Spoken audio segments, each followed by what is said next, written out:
Você já parou para pensar o que aconteceu no Brasil entre o descobrimento em 1500 e a colonização para valer, que só começou mesmo ali por volta de 1530? Pois é, esse período muitas vezes é chamado de Brasil pré-colonial. Mas não pense que foi uma época parada, como se a história tivesse entrado em modo de espera. Muita coisa aconteceu por aqui nesse intervalo, e entender esse momento ajuda bastante a compreender por que e como a colonização portuguesa se desenrolou depois. Quando Pedro Álvares Cabral chegou às terras que hoje a gente chama de Brasil, a coroa portuguesa estava muito mais interessada nas especiarias do Oriente.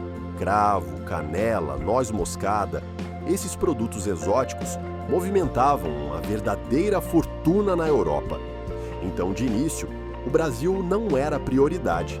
Era mais como aquele presente que a gente ganha e ainda não sabe onde vai colocar. Não dá para jogar fora, mas também não tem pressa em usar. Eles sabiam que a terra era grande e tinha potencial, mas a atenção real estava voltada para o lucro fácil e garantido lá do outro lado do mundo. Só que, mesmo sendo o plano B, o território recém-descoberto começou a chamar atenção por causa de uma árvore, o pau-brasil, uma madeira de altíssimo valor comercial porque produzia um corante vermelho muito usado em tecidos na Europa. Era tipo o ouro vermelho. E como os portugueses começaram a extrair essa madeira? Com ajuda, ou melhor, com o trabalho forçado dos povos indígenas. A relação entre portugueses e indígenas, nesse momento inicial, foi marcada por uma mistura de curiosidade, interesse e, claro, muita exploração. Foi então que começaram as chamadas expedições exploradoras. Imagina navios saindo de Portugal e vindo até aqui, não para fundar cidades ou plantar cana, mas para fazer reconhecimento da costa, estabelecer contato com os indígenas e extrair o pau-brasil. Essas viagens tinham cara de visita, mas era daquelas visitas que vêm, usam tudo, levam o que querem e ainda nem avisam que vieram. Elas serviram para mapear o litoral, marcar presença e dizer de forma indireta: essa terra tem dono, hein? Só que esse dono ainda não sabia muito bem o que fazer com ela. E nessas interações com os indígenas acontecia muito escambo. Os portugueses ofereciam espelhos, facas, panos, miçangas e em troca recebiam trabalho, ajuda para extrair madeira, orientação sobre o território. Mas não demorou muito para essa relação começar a desandar. Com o tempo, os portugueses foram se aproveitando mais e mais, e a exploração deu lugar a conflitos, abusos e a escravização de populações indígenas. Ou seja, a história do Brasil já começa com contradição, alianças e trocas convivendo com violência e dominação. E aí, para deixar o clima ainda mais tenso, começaram a chegar franceses na costa brasileira. Isso mesmo! Enquanto os portugueses estavam de olho nas Índias, os franceses, que não reconheciam o Tratado de Tordesilhas, resolveram dar um pulinho por aqui. E não era só turismo, não. Eles vinham para negociar com os indígenas, extrair pau-brasil e até tentar se estabelecer. E sabe o que mais? Em muitos casos, criavam alianças bem fortes com os povos indígenas.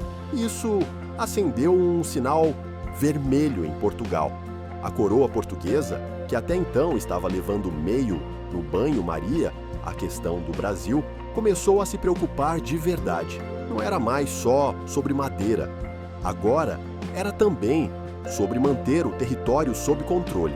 Foi aí que surgiram as expedições guarda-costas ou guarda-costeiras. O nome já diz tudo. Eram expedições que tinham como missão patrulhar o litoral brasileiro e expulsar qualquer estrangeiro que estivesse se aventurando por aqui sem permissão. Essas expedições foram lideradas por figuras como Cristóvão Jacques, que ficou conhecido por perseguir e atacar navios franceses. Imagina ele como o síndico da costa brasileira, tentando manter tudo sob controle com um punhado de caravelas e um mapa meio torto. Essas missões eram menos sobre ocupar o território e mais sobre impedir que outros o ocupassem. Um tipo de colonização passiva-agressiva. Não vou usar agora, mas é meu, hein? Só que, sejamos honestos, não dá para proteger mais de 7.000 quilômetros de costa com algumas embarcações aparecendo de tempos em tempos. Os franceses continuaram voltando, as alianças com indígenas se intensificaram e os portugueses foram percebendo que, se quisessem mesmo garantir posse sobre a terra, iam ter que fazer mais do que expedições esporádicas. Precisavam de presença real, de ocupação, de administração. Foi quando a ideia da colonização passou de plano B para plano A. E é nesse contexto que, em 1530, Martim Afonso de Souza é enviado ao Brasil. Mas aí já é outro capítulo da história, com a fundação de vilas, introdução do cultivo de cana-de-açúcar e implementação do sistema colonial. Só que tudo isso só aconteceu porque, entre 1500 e 1530, o Brasil foi sendo namorado à distância, vigiado com ciúme e usado quando conveniente.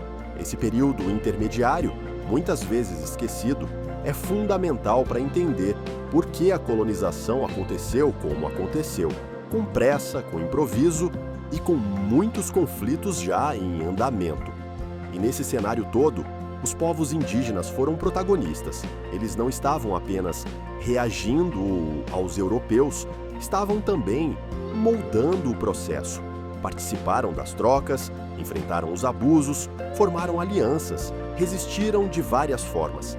Sem o conhecimento deles, os portugueses não teriam conseguido navegar, sobreviver, nem muito menos extrair o que queriam da terra. Ou seja, a história do Brasil não começa em 1530 com a cana, nem em 1500 com a chegada de Cabral. Ela já estava em movimento muito antes, e esse período entre 1500 e 1530 é a ponte que liga um mundo indígena autônomo a um projeto colonial cada vez mais agressivo.